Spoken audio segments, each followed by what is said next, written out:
चलिए एमपीजीके की क्लास में आप सभी का एक बार फिर से बहुत बहुत स्वागत है। और आज हमारी एमपीजीके की 5वीं क्लास है और आज भी हम 25 मोस्ट एक्सपेक्टेड क्वेश्चन सॉल्व करने वाले हैं एमपीजीके के। तो आप लोग वीडियो को पूरा वॉच कीजिएगा और चैनल को सब्सक्राइब जरूर करके रख लें ताकि जैसे कोई वीडियो अपलोड करता हूं तो उसका नोटिफिकेशन आपको मिल जाए।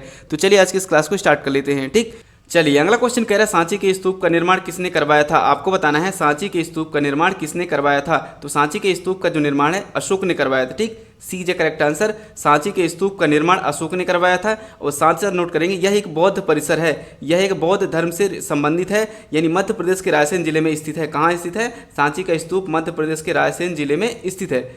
और साथ ही साथ आप लोग नोट करेंगे 1989 में यूनेस्को द्वारा विश्व धरोहर स्थल में शामिल किया गया है। 1989 में सांची के स्तूप को यूनेस्को द्वारा विश्व धरोहर स्थल में शामिल किया गया, इसे भी आप नोट करेंगे। और साथ साथ नोट करेंगे सांची के स्तूप की जो आकृति है, सांची के स्तूप की जो आकृति है जिसे 200 रुपए के नोट पर भी देखा जा सकता है। सांची के स्तूप की जो आकृति है इसे 200 रुपए के नोट पर भी देखा जा सकता है, इसे भी आप लोग नोट करेंगे। तो सांची का स्तूप जो है अशोक ने करवाया था, इसे आप लोग नोट करेंगे। चलिए आते हैं अगले क्वेश्चन की ओर।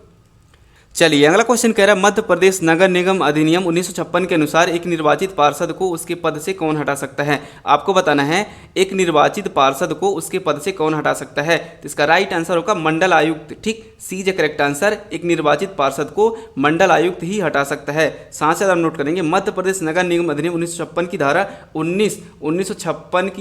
1956 की धारा आप लोग नोट करिएगा। 1956 की धारा 1956 की धारा 19 के तहत पार्षदों का निष्कासन है, यह प्रावधान है। ठीक, धारा 19 में पार्षदों का निष्कासन यह प्रावधान है और मंडलायुक्त एक निर्वाचित पार्षद को हटा सकते हैं। ठीक, और साथ ही साथ हम नोट करेंगे महापौर को राज्य सरकार द्वारा हटाया जा सकता है और महापौर द्वारा अपना त्यागपत्र राज्य सरकार को सौंपा जाता है। ठीक, चलिए आते हैं क्वेश्चन की ओर।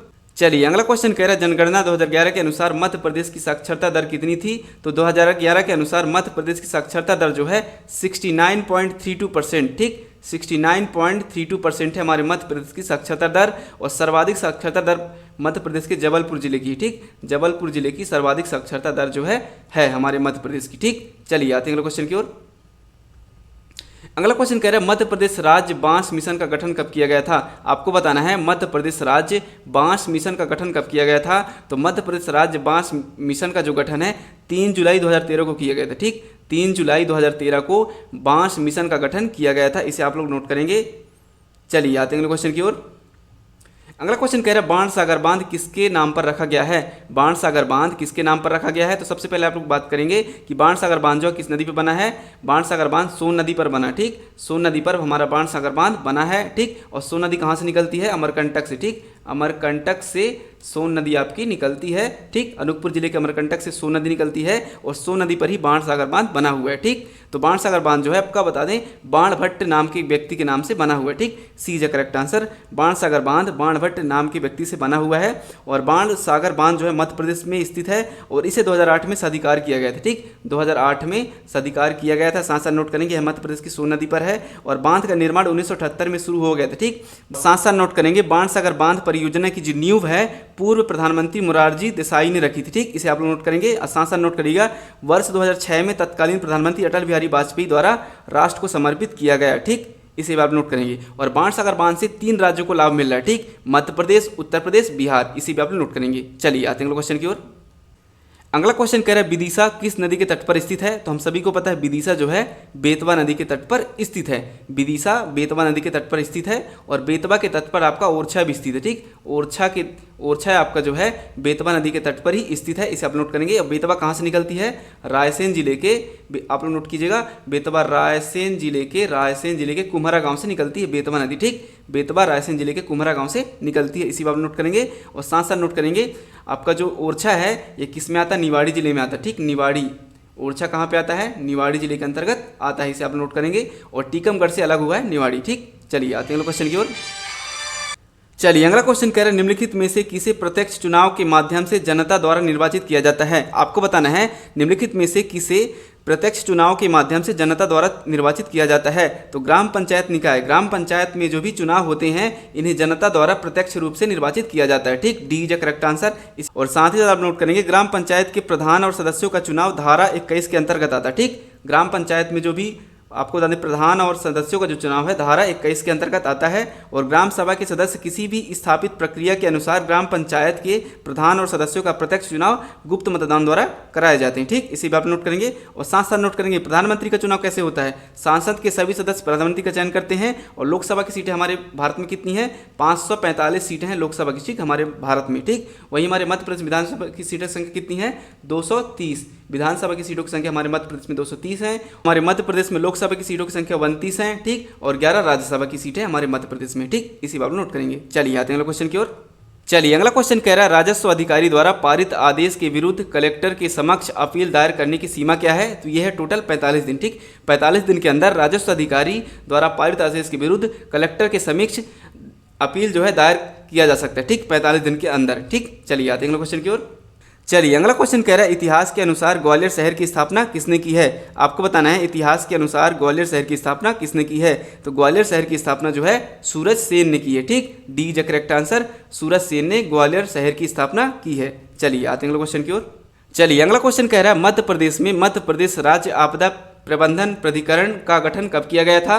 तो आपदा प्रबंधन प्राधिकरण का गठन जो है आप लोग नोट करेंगे 5 सितंबर 2007 को किया गया था। ठीक, 5 सितंबर 2007 को मध्य प्रदेश में मध्य प्रदेश राज्य आपदा प्रबंधन प्राधिकरण का गठन किया गया था। ठीक, डी इज करेक्ट आंसर, 5 सितंबर 2007। चलिए आते हैं क्वेश्चन की ओर। क्वेश्चन कह रहा है उज्जैन राज्य का मूल संस्थापक कौन था। आपको बताना है उज्जैन राज्य का मूल संस्थापक कौन था। तो उज्जैन राज्य का मूल संस्थापक जो है रणोजी सिंधिया। ठीक, आप लोग नोट करेंगे रणोजी सिंधिया है। ठीक, रणोजी सिंधिया जो है मूल संस्थापक है उज्जैन राज्य के। साथ साथ नोट करेंगे उज्जैन राज्य को 18वीं शताब्दी के दौरान कुछ समय में मराठा संघ के सिंधिया राज्य की राजधानी उज्जैन को बना दिया गया था। जब रणोजी सिंधिया ने वर्ष 1731 में उज्जैन में अपनी राजधानी की स्थापना की थी। ठीक, इसका राइट आंसर आपका रणोजी सिंधिया, सी इज करेक्ट आंसर। चलिए आते हैं अगला क्वेश्चन की ओर। अगला क्वेश्चन कह रहा है मध्य प्रदेश में आयोजित एकमात्र कांग्रेस अधिवेशन त्रिपुरी कांग्रेस अधिवेशन किस वर्ष आयोजित किया गया था। तो सबसे पहले आप नोट करेंगे त्रिपुरी आपका कहाँ पड़ता है। त्रिपुरी आपको बता दें जबलपुर जिले से लगभग 10 किलोमीटर दूर एक त्रिपुरी जगह है जहाँ पर कांग्रेस का अधिवेशन किया गया था। और किसकी अध्यक्षता में आप नोट करेंगे, सुभाष चंद्र बोस ने अध्यक्षता की थी। ठीक, सुभाष चंद्र बोस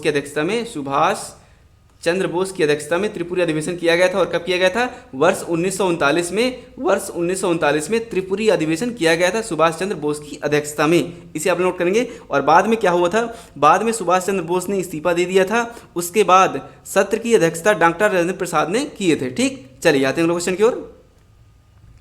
अगला क्वेश्चन कह रहा है प्राचीन काल में किस शहर का नाम अवंतिका था। तो हम सभी को पता है प्राचीन काल में उज्जैन का नाम जो है अवंतिका था। ठीक, उज्जैन का नाम अवंतिका था प्राचीन काल में। साथ साथ नोट करेंगे उज्जैन आपका क्षिप्रा नदी के किनारे स्थित है।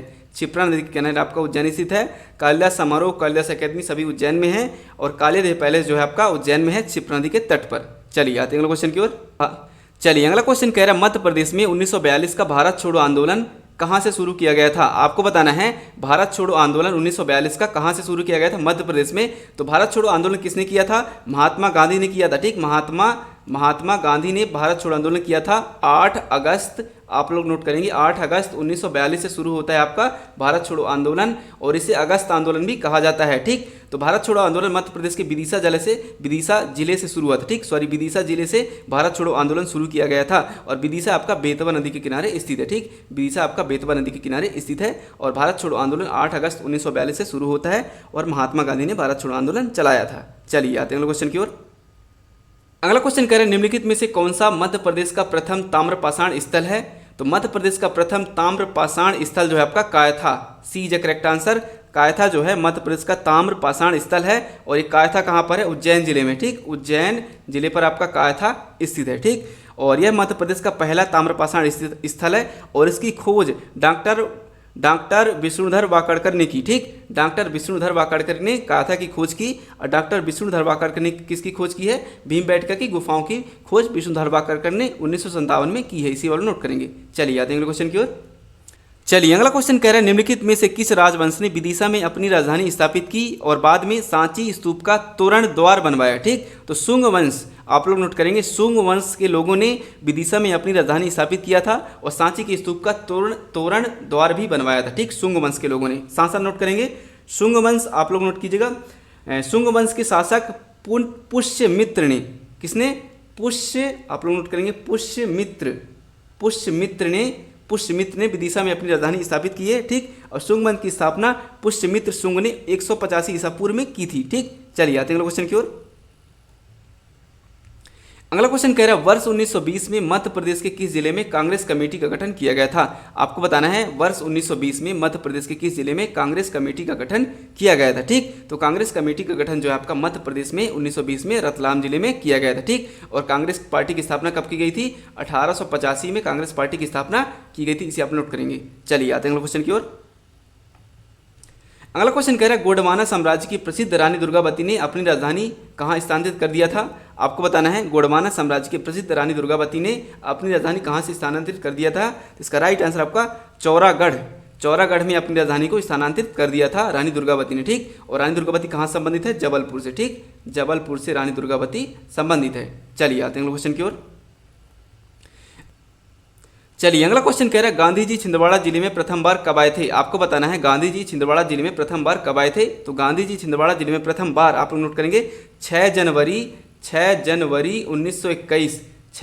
1921 को मध्य प्रदेश के छिंदवाड़ा जिले में आए थे। और अब छिंदवाड़ा जिला जो है हमारे मध्य प्रदेश का क्षेत्रफल की दृष्टि सबसे बड़ा जिला है, ठीक। और सबसे छोटा है आपका निवाड़ी जो है आपका टीकमगढ़ से अलग हुआ है। निवाड़ी सबसे छोटा जिला है और छिंदवाड़ा जो है सबसे बड़ा जिला हमारे मध्य प्रदेश का क्षेत्रफल की दृष्टि से। और गांधी जी छिंदवाड़ा जिले में प्रथम बार आप लोग नोट करेंगे 6 जनवरी 1921 को आए थे। सी इज द करेक्ट आंसर। और क्यों आए थे आप लोग नोट करेंगे? अली बंधुओं के अनुरोध पर छिंदवाड़ा आए थे, इसे आप नोट करेंगे। चलिए आते हैं अगले क्वेश्चन की ओर।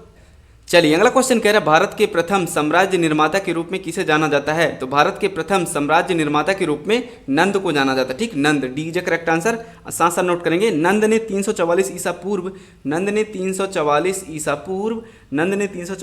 पूर्व और 321 ईसा पूर्व के बीच में मगध साम्राज्य पर शासन किया था, ठीक। और साथ साथ नोट करेंगे नंद को भारत के प्रथम साम्राज्य निर्माता के रूप में जाना जाता है। और प्रथम नंद शासक महापद थे, ठीक। प्रथम नंद शासक महापद थे, इसे आप नोट करेंगे। चलिए आते हैं क्वेश्चन की ओर।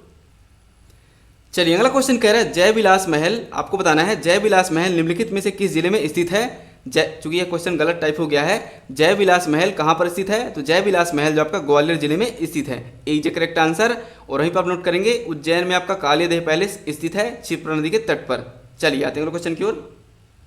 अगला क्वेश्चन कह रहा है उज्जैन के उस मंदिर का नाम क्या है जहां प्रसाद के रूप में शराब चढ़ाई जाती है। उज्जैन के उस मंदिर का नाम क्या है जहां पर प्रसाद के रूप में शराब चढ़ाई जाती है। तो काल भैरव के मंदिर पर शराब चढ़ाई जाती है, ठीक। बी इज करेक्ट आंसर आप नोट करेंगे। काल भैरव के मंदिर पर शराब चढ़ाई जाती है और काल भैरव भगवान शिव को समर्पित है। भगवान शिव को काल भैरव मंदिर जो है समर्पित है, ठीक। इसे आप नोट कर लीजिएगा। और यह मंदिर क्षिप्रा नदी के तट पर स्थित है। क्षिप्रा नदी के तट पर यह मंदिर स्थित है, इसे आप नोट करेंगे। चलिए आते हैं अगले क्वेश्चन की ओर। अगला क्वेश्चन कह रहा है सांची के स्तूप का निर्माण किसके द्वारा किया गया था। आपको बताना है सांची के स्तूप का निर्माण किसके द्वारा किया गया था। तो अभी हमने देखा था पिछले क्वेश्चन में कि सांची के स्तूप का निर्माण अशोक के द्वारा किया गया था, सी इज करेक्ट आंसर। और सांची के स्तूप को यूनेस्को द्वारा विश्व धरोहर में 1989 में शामिल किया गया है, ठीक। और सांची का जो स्तूप एक परिसर है जो कि बौद्ध धर्म से संबंधित है, ठीक। चलिए आगे क्वेश्चन की ओर। अगला क्वेश्चन कह रहा है भोपाल में स्थित एक मस्जिद ताजुल मस्जिद का निर्माण किसके द्वारा किया गया था। भोपाल में जो ताजुल मस्जिद है उसका निर्माण किसके द्वारा किया गया था। तो ताजुल मस्जिद का निर्माण जो आपको बता दें नवाब शाहजहां बेगम द्वारा, ठीक। शाहजहां बेगम द्वारा किया गया था, ठीक। शाहजहां बेगम द्वारा ताजुल मस्जिद का निर्माण भोपाल में किया गया था, ठीक। चलिए आते हैं क्वेश्चन की ओर। चलिए अगला क्वेश्चन कह रहा है सेसाई के सूर्य मंदिर का निर्माण किसके द्वारा किया गया था। आपको बताना है सेसाई के सूर्य मंदिर का निर्माण किसके द्वारा किया गया था। तो सेसाई के सूर्य मंदिर का निर्माण जो आपको बता दें सेसाई के सूर्य मंदिर का निर्माण प्रतिहार शासकों द्वारा किया गया था, ठीक। B is correct answer. Pratihara शासकों द्वारा किया गया था, ठीक। भारतीय राज्य मध्य प्रदेश के शिवपुरी जिले में सेसाई एक गांव है जहां पर सूर्य मंदिर सूर्य को समर्पित है, ठीक। आपका जो सेसाई है कहाँ पर पड़ता है, शिवपुरी जिले में एक सेसाई गांव पड़ता है जहां पर एक मंदिर है जो कि सूर्य को समर्पित है, सूर्य भगवान को समर्पित है। तो आज की क्लास को यहीं पे अब खत्म करते हैं। आज मैंने 25 मोस्ट एक्सपेक्टेड क्वेश्चन करवाए जो कि आपको कांस्टेबल में काफ़ी ज़्यादा आने की संभावना है, तो इन्हें आप लोग अच्छे से पढ़ लीजिएगा। मिलता हूँ अगली क्लास में ऐसे ही क्वेश्चन लेकर के, तब तक के लिए नमस्कार।